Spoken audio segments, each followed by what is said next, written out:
Tired of staring at screens? Let audioread.com turn your reading list into a private podcast.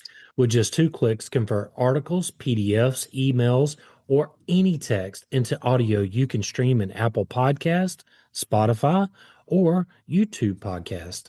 Perfect for multitaskers, podcast lovers, and productivity pros.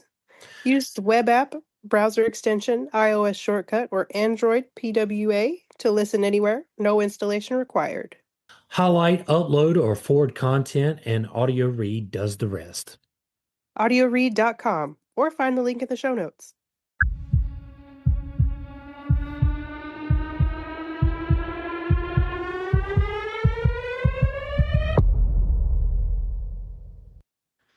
Hi, I'm William, And I'm Kat.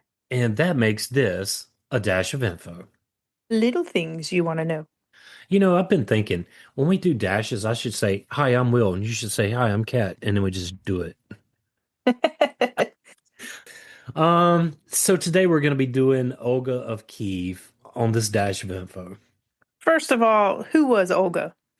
Well, to understand that, we have to give some backstory here.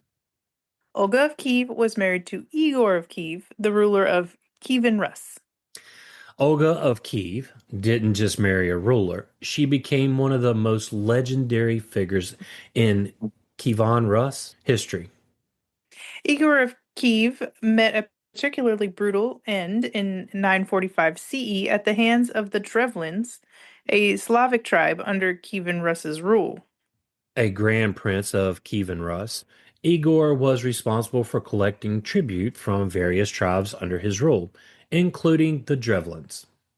Initially, the Drevlians had been paying tribute to Kievan Rus after the death of Igor's predecessor.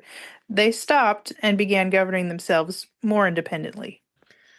Well, I wonder how that's going to work out for him. Igor set out to reinsert control and demand tribute from the Drevlians. They reluctantly agreed to pay him, but on his way back home, Igor decided that the amount wasn't enough. He returned with a smaller force to demand even more. This proved to be a fatal mistake. The Drevlians, enraged by his excessive demands, captured him and executed him in a gruesome manner. Oh. They tied his legs to two bent birch trees and then released them, tearing his body apart. That just hurt me. That sounds awful. Yeah. That's rough. I mean, you talk about a violent tug of war game. This is just really bad. It's just really unfortunate. Oh, I mean, but these people had to be really creative to do that, you know? one of our episodes is going to be like medieval torture, so Uh, and I, won- older, I wonder if it'll show up again. maybe. Yeah.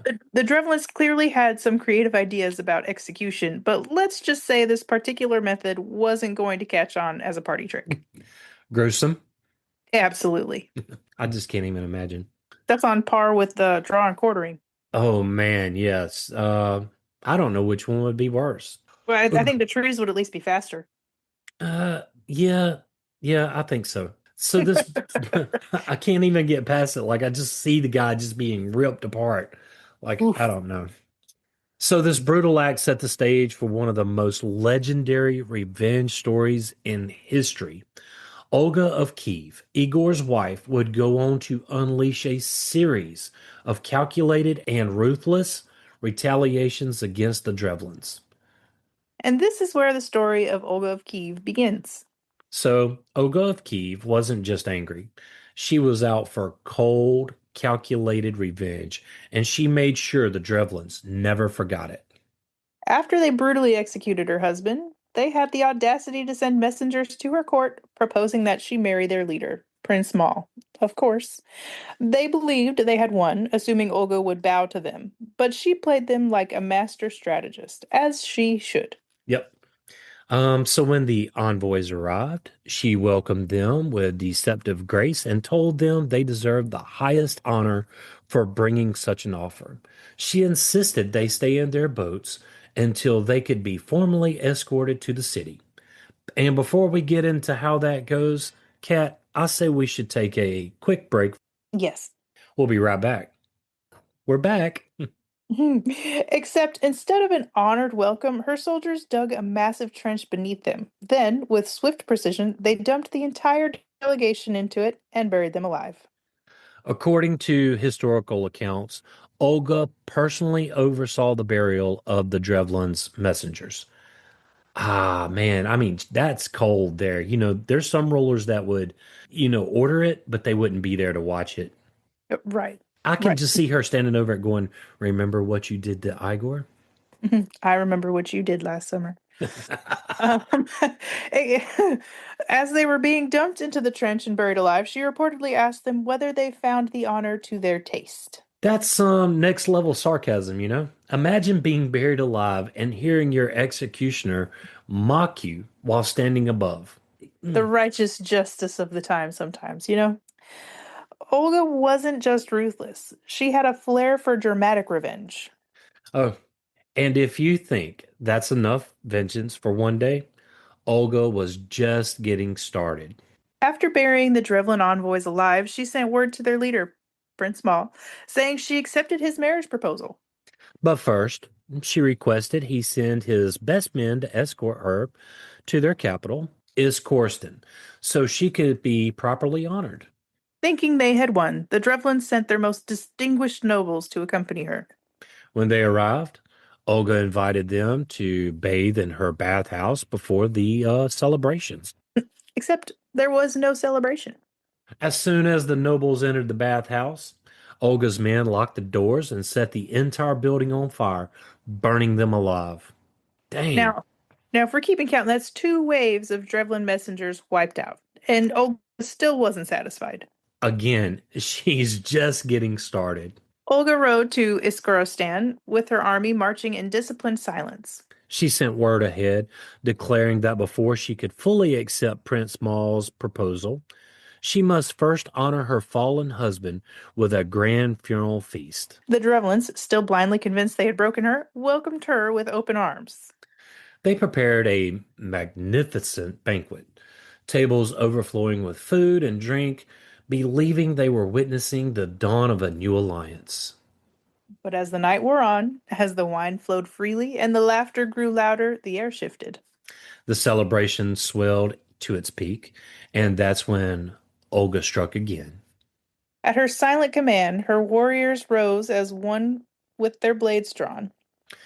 Not hundreds, but thousands were cut down when they sat at their feasting tables. Man, Talk about a red wedding. yeah, for real. Nothing like a woman scorn, right? Right. By the time the night was over, Iskoristan had been drowned in blood, and still, Olga was not done. Olga's final act of vengeance was nothing short of genius. At this point, I don't really, every time she's outdoing herself, and I'm thinking, how can you really outdo that? But she really has a stroke of genius here in this next one. After slaughtering thousands at a funeral feast, she still had one last move to erase Iskoristan from existence. Instead of launching a direct assault, she played the long game. She sent word to the remaining Drevlins saying she forgave them and would spare the city, but only if they provided her with a small tribute. 3 pigeons and 3 sparrows from each household. The Drevlins, desperate to end the bloodshed, gladly handed over the birds, thinking they had finally escaped her wrath. But Olga had no intention of mercy, none whatsoever. She ordered her soldiers to tie small bundles of sulfur and cloth to each bird. When night fell, they lit the cloth on fire and released the birds. The pigeons and sparrows instinctively flew back to their nest inside the city, and as they did, they carried the flames straight into the homes of the Drevlians. And within moments, Isgoristan was engulfed in fire. There was no escape. The city burned to the ground, and those who fled were captured and killed. With that, Olga completed her revenge, ensuring that the Drevlins paid for Igor's death in the most brutal way possible.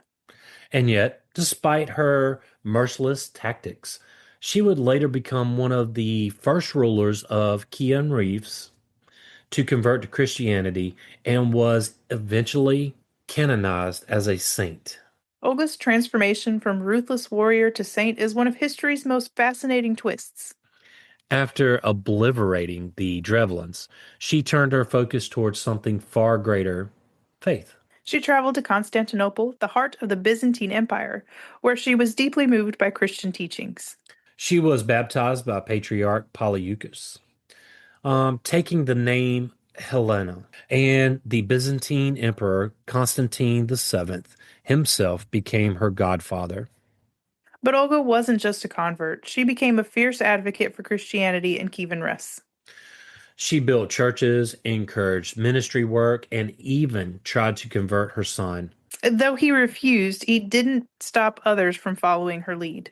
Her efforts laid the foundation for the eventual Christianization of Kievan Rus, which was fully realized by her grandson, Vladimir the Great. Because of her role in bringing Christianity to the region, she was later canonized as a saint, earning the title equal to the apostles. From vengeful ruler to revered saint, Olga's legacy is one of power, transformation, and lasting influence.